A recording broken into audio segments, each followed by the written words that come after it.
శ్రీ గురుభ్యో నమః. యుధిష్ఠిరుడు మహాత్ముడైన అగస్త్యుని అద్భుత కర్మలను గూర్చి వినాలని ఉందని లోమస మహర్షిని అడిగాడు. లోమసుడు చెప్పసాగాడు. మిక్కిలి తేజస్శాలి అయిన అగస్త్యుని యొక్క దివ్యామృతములైన అలౌకికమైన కథను వినిపిస్తాను, సావధానంగా విను. సత్యయుగంలో కాలకేయులనే గొప్ప భయంకరమైన రణవీరులైన దైత్యగణం ఉండేది. వారు వృత్రాసుల్ని అధీనంలో ఉంటూ అనేక రకాల ఆయుధాలు ధరించి ఇంద్రాది దేవతల మీద దాడి చేస్తూ ఉండేవారు. అందుకని దేవతలు అందరూ కలిసి వృత్రాసుల్ని వధించే యత్నం చేయసాగారు. దేవతలు ఇంద్రుని పురస్కరించుకొని బ్రహ్మ దగ్గరకు వెళ్లారు. బ్రహ్మ, దేవతలారా, మీరు వచ్చిన పని నాకు తెలియనిది కాదు. వృత్రాసురుని చంపడానికి ఉపాయం చెబుతాను.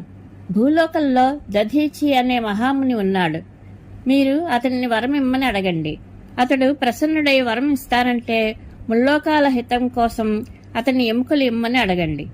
అతడు దేహత్యాగం చేసి తన ఎముకలను ఇస్తాడు. ఆ ఎముకలతో మీరు 6 పళ్ళు కలిగిన భయంకరమైన దృఢమైన వజ్రాన్ని తయారు చేయండి. ఆ వజ్రంతో ఇంద్రుడు వృత్రాసురుని చంపగలుగుతాడు. ఇక మీరు త్వరపడండి అని చెప్పాడు. బ్రహ్మ చెప్పిన ప్రకారం దేవతలందరూ సరస్వతీ నదికి ఆవల తీరంలో ఉన్న దధీచిముని ఆశ్రమానికి వెళ్లారు. ఆ ఆశ్రమం అనేక వృక్షాలతో లతలతో శోభాయమానంగా ఉంది. సూర్య తేజస్సుతో వెలుగొందే దధీచిని దర్శించి అతని పాదాలకు నమస్కరించి బ్రహ్మ చెప్పినట్లుగా వరం ఇమ్మని ప్రార్థించారు. దధీచి ప్రసన్నుడై, మీకేది హితమో అది చేస్తాను, మీకోసం నా శరీరాన్ని సైతం అర్పిస్తాను అని అన్నాడు. దేవతలు అస్థికలను యాచించగానే మనసును ఇంద్రియాలను అదుపులో ఉంచుకునే ఆ మహాత్ముడు వెంటనే తన ప్రాణాలను త్యజించాడు.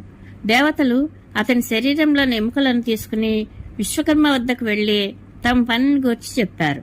అతడు వారితో ఒక భయంకరమైన వజ్రాన్ని నిర్మించి ఇచ్చి ఇంద్రునితో, ఈ వజ్రంతో దేవ విరోధి ఉగ్రకర్ముడు అయిన వృత్రాసురుని భస్మం చేసేయి అని ఆనందంగా పలికాడు.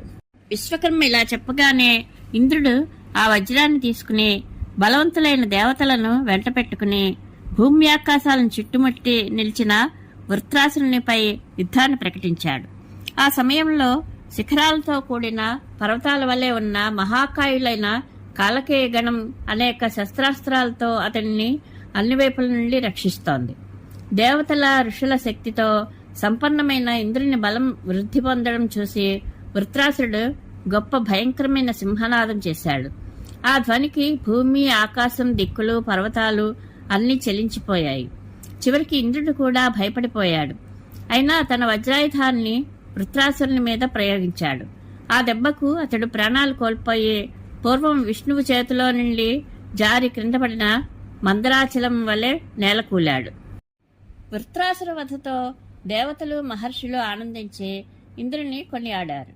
అనంతరం వృత్రాసురుని మరణంతో దుఃఖితులై ఉన్న కాలకేయాది రాక్షసులను కూడా ఇంద్రుడు సంహరించసాగాడు.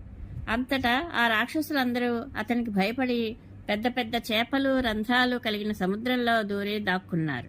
అక్కడ వారు చింతిస్తూ ముల్లోకాలను నాశనం చేసే ఉపాయం గురించి తమలో తాము ఆలోచించుకోసాగారు. అలా ఆలోచిస్తున్న వారికి ఒక భయంకరమైన ఉపాయం స్ఫురించింది. లోకాలన్నీ తపస్సు చేతనే రక్షింపబడుతూ ఉంటాయని, కనుక ముందుగా తపస్సుని నాశనం చేయాలని వారు నిశ్చయించుకున్నారు. భూమి మీద ఉన్న తాపసులను, ధర్మాత్ములను, జ్ఞాననిష్ఠులను వెంటనే సంహరించాలని, వారు నశిస్తే ప్రపంచమంతా దానంతటా అదే నశిస్తుందని అనుకున్నారు. అలా అనుకుని వారు సముద్రంలో నివసిస్తూనే త్రిలోకాలను నాశనం చేయడంలో తత్పరులయ్యారు. వారు కోపంతో ప్రతిరోజు రాత్రి వేళల్లో సముద్రం నుండి బయటకు వచ్చి చుట్టుపక్కల ఆశ్రమాల్లోని, తీర్థాదుల్లోని మునులను తింటూ పగలు సముద్రంలో దాక్కుని ఉండేవారు. వారి అత్యాచారాలు పెరిగి పెరిగి చివరకు భూమి అంతా శంఖాలు కుప్పలు పోసినట్లుగా ఎక్కడ చూసినా మునుల ఎముకలే కనిపించసాగాయి. రాజా, ఈ రీతిగా ప్రపంచం నశిస్తూ యజ్ఞయాగాది కార్యాలన్నీ నష్టం కావడంతో దేవతలందరూ దుఃఖించారు.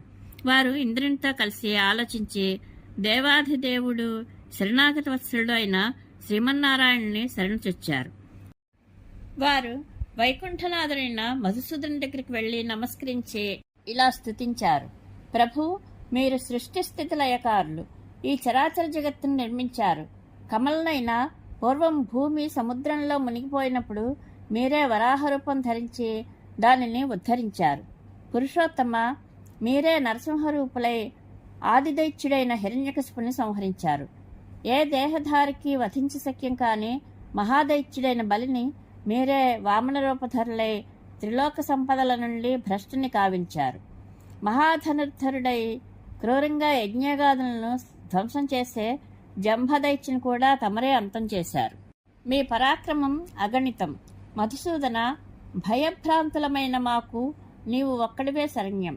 కాబట్టి దేవదేవేశ్వర, త్రిలోక కళ్యాణం కోసం ఈ మహాభయాన్ని నుండి సంపూర్ణ విశ్వాన్ని, దేవతలను, ఇంద్రుని రక్షించవలసిందిగా మిమ్మల్ని వేడుకుంటున్నాము. ఈ జగత్తంతా భయంతో వణికిపోతోంది. రాత్రి సమయంలో ఎవరు వచ్చి బ్రాహ్మణులను చంపుతారో తెలియడం లేదు. బ్రాహ్మణులు నశిస్తే భూమికి నష్టం, భూమి నశిస్తే స్వర్గము మిగలదు. జగత్పతి, మీరు దయతలిచి రక్షిస్తే ఈ లోక సంహారం ఆగుతుంది. దేవతల ప్రార్థనను విని విష్ణు భగవానుడు, దేవతలారా, ఈ ప్రజాక్షయానికి కారణం నాకు పూర్తిగా తెలుసును. కాలకేయులని పేరుగాంచిన దైత్యగణం వృత్రాసురుని ఆశ్రయించి జగత్తును పీడిస్తూ ఉండేది. పగలంతా మొసళ్లతో రంధ్రాలతో నిండి ఉన్న సముద్రంలో దాక్కుని వారు రాత్రి కాగానే బయటకు వచ్చి జగత్తును నాశనం చేయడానికి బ్రాహ్మణులను వధిస్తున్నారు. వారు సముద్రంలో ఉండడంతో మీరు ఏమీ చేయలేకపోతున్నారు. కనుక మొదట సముద్రాన్ని ఇంకించే ఉపాయం ఆలోచించాలి. ఇందుకు అగస్త్యుడు తప్ప వేరొక సమర్థుడు లేడు. సముద్రం ఇంకితేనే గాని రాక్షసులకు పరాభవం తప్పదు. కాబట్టి ఎలాగైనా ఈ పనికి అగస్త్యుడు పూనుకునేటట్లు చేయండి అని అన్నాడు. విష్ణువు ఇలా చెప్పగానే దేవతలు బ్రహ్మ అనుమతి కూడా పొంది అగస్త్యుని ఆశ్రమానికి వచ్చారు. మిత్రావరుణుని కుమారుడు పరమ తేజస్వి తపోమూర్తి అయిన అగస్త్యుని చుట్టూ ఋషులు చేరి ఉండడం వారు చూశారు. దేవతలు అతనిని సమీపించి అతని అలౌకిక కృత్యాలను వర్ణిస్తూ ఇలా స్తుతించారు. పూర్వకాలంలో నహుషుడు ఇంద్రపదవిని పొంది లోకాలను బాధించినప్పుడు మీరే ఆ దుఃఖాన్ని పోగొట్టారు. లోకకంటకుడైన అతనిని స్వర్గ సంపదల నుండి దూరంగా తోసేశారు. ఒకసారి వింధ్యపర్వతం సూర్యుని మీద కోపించి ఒక్కసారిగా చాలా ఎత్తుకు ఎదిగిపోయింది. దాంతో జగత్తు అంధకారమయమై ప్రజలు మరణబాధ పొందారు. ఆ సమయంలో మిమ్మల్ని శరణు కోరడం వలననే ఆ ఉపద్రవం శాంతించింది. పూజ్యుడా, ఇప్పుడు మేము కూడా భయభ్రాంతులమై ఉన్నాము. మాకు నీవే శరణం. మీరు అందరి కోరికలు తీరుస్తారు.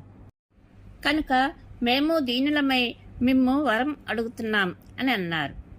యుధిష్ఠిరుడు వింధ్యాచలం అకస్మాత్తుగా ఎందుకు పెరిగిపోయిందో సవిస్తరంగా వినాలనుందని అడిగాడు.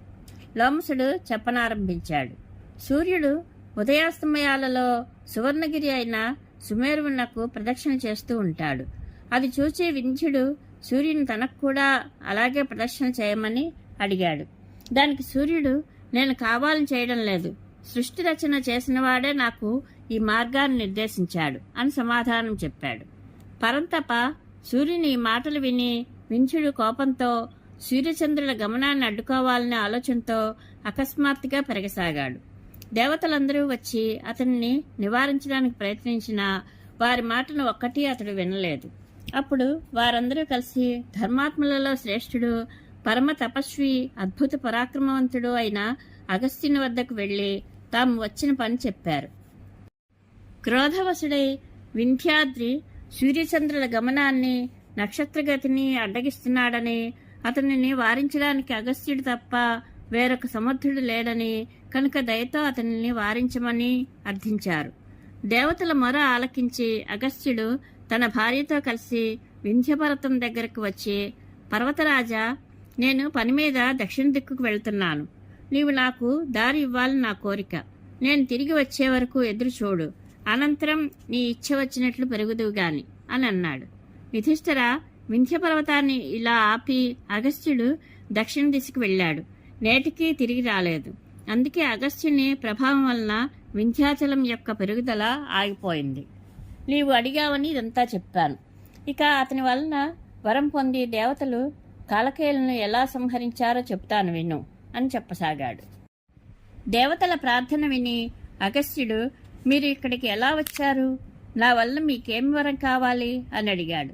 అంతటి దేవతలు, మహాత్మా, మీరు మహాసాగరాన్ని పారం చేయాలని మా కోరిక. మీరు అలా చేస్తే మేము దేవద్రోహులైన ఆ కాలకేయాదులను సపరివారంగా చంపగలుగుతాం అని అన్నారు. అగస్త్యుడు వారి కోరిక తీరుస్తానని, జగత్తునకు కలిగిన బాధను దూరం చేస్తానని అభయమిచ్చాడు. అనంతరం అతడు తపస్సిద్ధులైన ఋషులను, దేవతలను వెంటబెట్టుకుని సముద్ర తీరం చేరుకున్నాడు. చుట్టూ ఉన్న వారందరినీ చూచి లోకహితం కోసం నేను సముద్రపానం చేస్తున్నానని ప్రకటించి మాటల్లోనే సముద్రాన్ని జలరహితం చేసేశాడు. అప్పుడు దేవతలందరూ విజృంభించి తమ దివ్య శస్త్రాలతో కాలకేయులను సంహరించసాగారు. ఇలా గర్జిస్తూ దాడి చేస్తున్న దేవతల దెబ్బలకు వారు వ్యాకులపాటు చెంది తాళలేకపోయారు. వారి దెబ్బలను రుచి చూస్తూ కూడా కాలకేయులు 2 గడియల వరకు సింహనాదాలు చేస్తూ ఘోర యుద్ధం చేశారు. కానీ మొదటే వారు పవిత్రాత్ములైన మునుల తపశ్శక్తితో దగ్ధులై ఉన్నారు. కాబట్టి వారు ఎంత ప్రయత్నించినా దేవతల చేతిలో నశించక తప్పలేదు. చావగా మిగిలిన వారు భూమిని చీల్చుకుని పాతాళానికి పారిపోయారు. ఈ రీతిగా దానవ సంహారం చేశాక దేవతలు అగస్త్యుని అనేక రీతులుగా కొనియాడి త్రాగిన జలాన్ని విడిచిపెట్టి సముద్రాన్ని నింపమని ప్రార్థించారు. ఆ జలాలు ఎప్పుడో అరిగిపోయాయని వేరే ఉపాయం చూసుకోమని అగస్త్యుడు చెప్పాడు. అగస్త్యుని మాటలు విని వారికి ఆశ్చర్యం కలిగింది. వారు ఖిన్నులయ్యారు. అతనికి నమస్కరించి బ్రహ్మ వద్దకు వచ్చి చేతులు జోడించి సముద్రాన్ని నింపమని ప్రార్థించారు. బ్రహ్మ వారిని ఆశ్వాసిస్తూ, మీరు స్వస్థలాలకు వెళ్ళండి. చాలా కాలం తర్వాత భగీరథ మహారాజు తన పూర్వులను ఉద్ధరించడానికి ప్రయత్నిస్తాడు. అతని వలన సముద్రం తిరిగి నిండుతుంది అని చెప్పాడు.